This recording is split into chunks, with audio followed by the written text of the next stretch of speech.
My name is Vanessa Fiola with On-Prem Solution Partners. Thank you for joining us on our Zoom call today.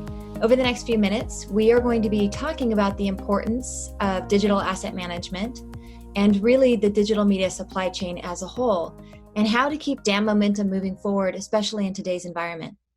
Joining me today from On-Prem's digital media supply chain practice are John Christian, Tim Day, and Dave Liu. Gentlemen, please introduce yourselves. Hi, my name is John Christian. I'm one of the founders of On-Prem Solution Partners, and I also lead our digital media supply chain and our data and analytics practice. I'm Dave Liu. I'm a principal here at On-Prem, and I head up our Dallas Consulting Hub and have extensive experience in media entertainment, automotive, telecom, and retail. Hi, everybody. I'm Tim Day, and I head up On-Prem's New York office. Been working in digital media supply chain for consumer products, retail, life sciences, and media and entertainment. Great. Welcome, everyone.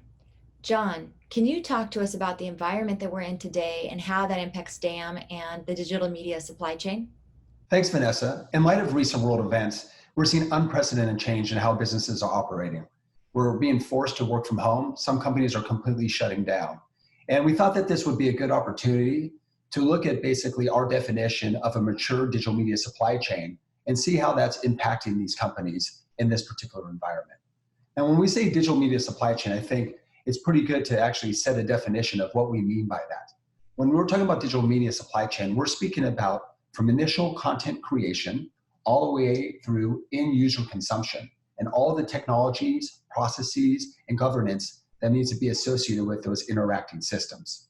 So if you think about digital asset management as being the central repository, you're going to be able to integrate upstream to your enterprise systems, which is going to include financial systems, customer relationship management, master data management systems.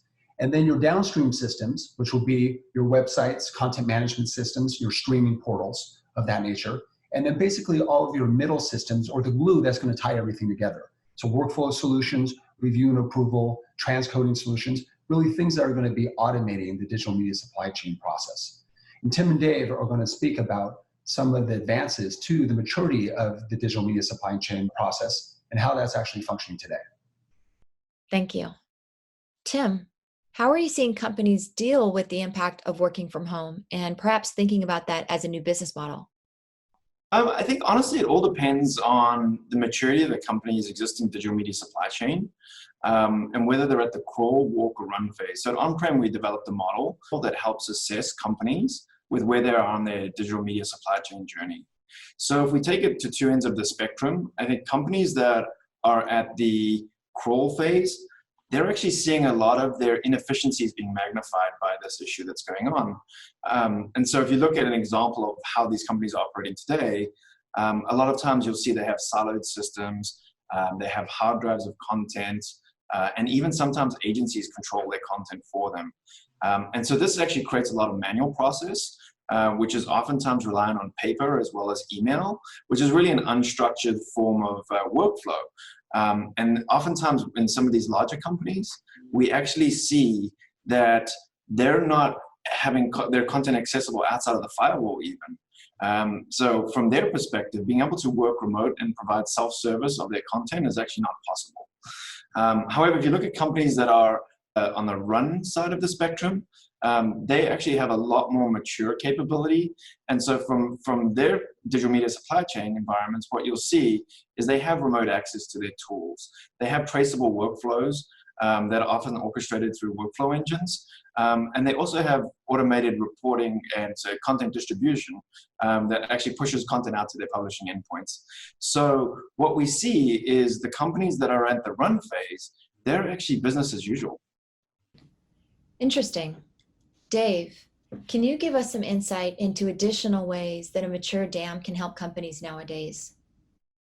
Well, given everything that's going on, it's more important than ever right now to be able to quickly react to the latest news and provide that personalized content at a much more rapid pace than it used to be. A mature DAM can actually help with that in multiple ways. So first, as Tim was mentioning, is in regards to remote access. Typically, a mature DAM system would be one that's based on a scalable cloud-based architecture that has robust asset security policies in place so that it allows for both internal and external access. This way, it can actually be used on the enterprise DAM level truly across the globe and while still keeping things secure to your authorized personnel. On top of that, when you have limited bandwidth scenarios like you do nowadays, and you need to upload or download a lot of assets or large assets, DAMs that have integrations with file acceleration tools can be extremely helpful too. So as you can imagine, that's huge nowadays when working from home, and that's actually more of a must-have required functionality rather than something that used to be more of a nice-to-have functionality. Second, mature DAMs often incorporate and virtualize business workflows into their system. So that includes things like workflow and annotation tools, and doing things like, for instance, a marketing team being able to go virtually and do photo selects, or doing things like marking up and annotating different images for reviews, and even going through the approvals process with their agencies or the marketing team, or even legal and business affairs. All of that can be done within the system. Last but not least is tying the DAM into downstream systems like content management or rights management systems, because that actually opens up the opportunity for companies to easily push content out directly to their websites or campaigns or other distribution channels based on exactly when and how they want the content to be used. At the end of the day, all of those things help to make it easier for businesses to have more of a self-service model around their DAM, and ultimately helps them to achieve a faster time to market and cost savings opportunities by being able to reuse assets. Wonderful. So it sounds like a mature DAM is a crucial piece for companies moving forward. But John, what insight do you have for companies who are just getting started on their digital media supply chain journey?